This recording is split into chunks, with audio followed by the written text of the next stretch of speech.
Quais são os espíritos que reencarnam sem planejamento? E por quê? E como reconhecer eles? O livro Missionários da Luz separa as reencarnações em dois grupos. O primeiro grupo, que ele chama, é o grupo dos que reencarnam debaixo da lei, que ele diz. O que é reencarnar debaixo da lei? É reencarnar dentro de uma condição em que determinados instrumentos da lei de causa e efeito não são utilizados. Por exemplo, eu tenho um espírito que vai reencarnar e esse espírito ele tem uma mutilação no bracinho. O bracinho desse espírito, lá no mundo espiritual, tem uma lesão. E, muito provavelmente, quando essa criatura for reencarnar, ela vai ter um problema no bracinho dela. Ela vai nascer com uma lesão no braço. O bracinho vai nascer com uma dificuldade. Aí os mentores dizem, não, mas ela não deve nascer assim, não. Ela precisa utilizar desse braço para fazer um trabalho no bem. E eles podem melhorar isso e fazer com que o braço nasça saudável pelo serviço que ela vai fazer. Então, quando eu estou nessa condição em que existe um plano de trabalho, ele não está reencarnando debaixo da lei. Quando reencarna debaixo da lei, a lei de causa e efeito se opera de maneira mais direta.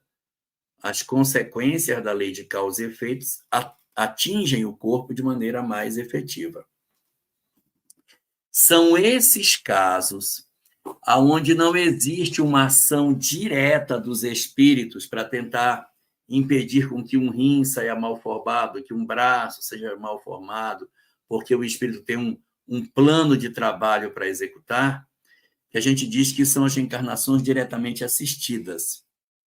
Aquelas que não têm essa intervenção direta, nós dizemos que o espírito reencarnou debaixo da lei. O que é reencarnar debaixo da lei? Ele reencarna pelo mecanismo natural da atração.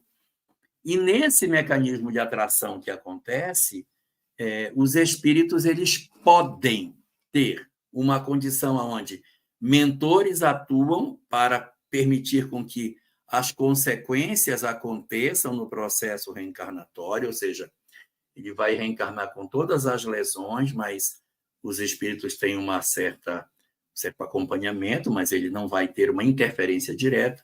E tem aqueles outros em que a reencarnação acontece sem uma atenção mais pormenorizada. Isso está no capítulo 12 do livro Missionários da Luz. Então, colocadas essas três condições, vamos ver o que é que nós temos.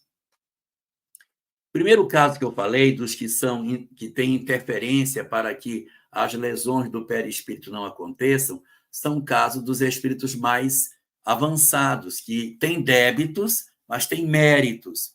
Nós, sem nenhum tipo de pieguismo, nós estamos inseridos nessa primeira condição, ou seja, a gente reencarna com um corpo melhor do que merece por conta dos serviços no bem que a gente possa fazer. Não fosse isso, nosso corpo seria pior. Nós estamos nessa condição. Assistência direta. Segundo caso, existe uma assistência para o processo reencarnatório, mas não haverá esse impacto de melhoria, porque o espírito precisa fazer o encontro dele com a lei de causa e efeito. Então, ele vai nascer com um problema físico, então ele vai ter o problema, ele vai nascer com um problema mental, ele vai ter o problema mental dele.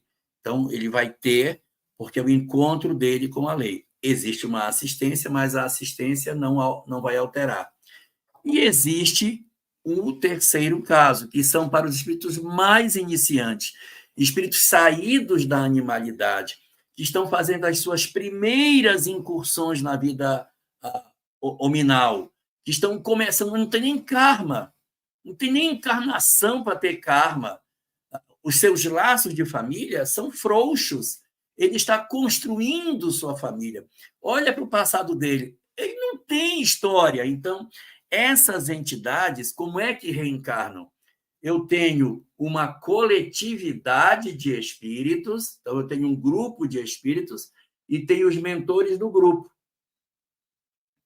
Então, estão ali, uma comunidade que tem 20, 30 pessoas, e os mentores eles trabalham atuando no grupo, não em um em particular. Porque pouco importa para esse grupo se vai ser casado com A ou com B, se o filho é C ou é H, tanto faz.